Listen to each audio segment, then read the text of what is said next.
Hi, Mike. Hello, Tom.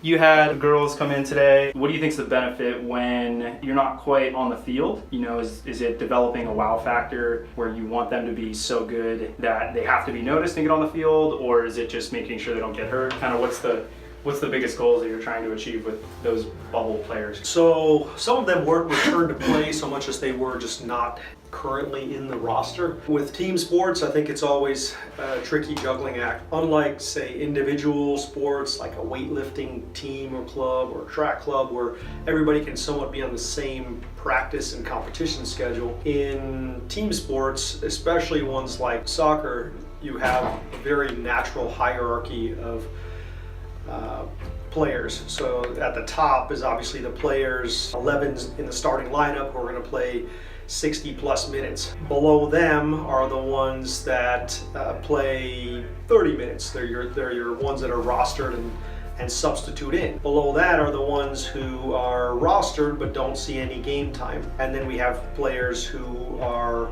maybe didn't make the roster and need to still train, and then maybe even as a subset of that, those who are true return to play or injury type issues.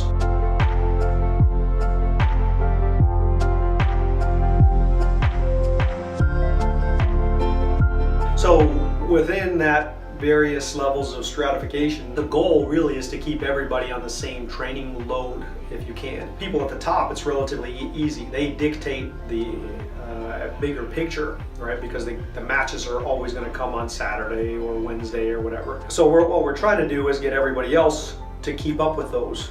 Now, the people who are in those bottom two stratospheres are a little bit tricky. The ones who are rostered but don't play typically will not see any extra gym time because they're kind of pseudo micro tapering for the game, but they're not seeing the fitness stimulus from the game. So they oftentimes need to do extra work after the game just in the event that they need to be ready to play, oftentimes don't play, and then need to remediate.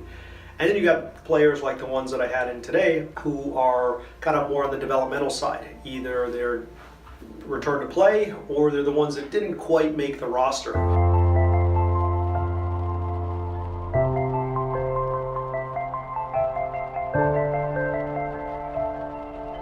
And what we're looking for here is bringing these players along so that they're not getting left behind, right? So they're not getting the fitness stimulus from the games. They're certainly not seeing match minutes, so their soccer side might come up short unless we filled in the gaps.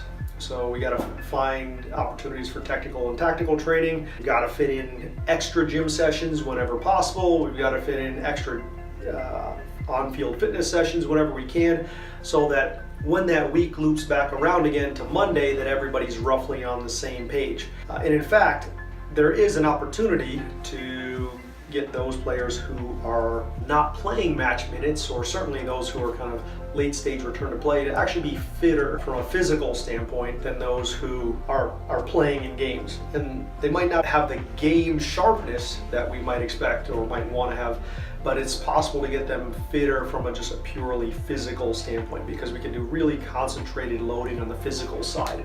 We can get in those extra gym sessions. So for example, on this week, we got a really match dense week. We played Saturday, we're going to play again Wednesday tonight, and then we're going to play again on Saturday.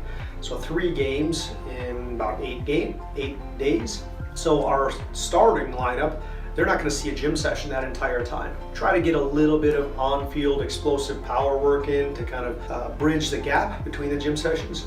But for those players that are in those lower two stratospheres, we need to find something where they don't fall behind, because it could be a double-edged sword.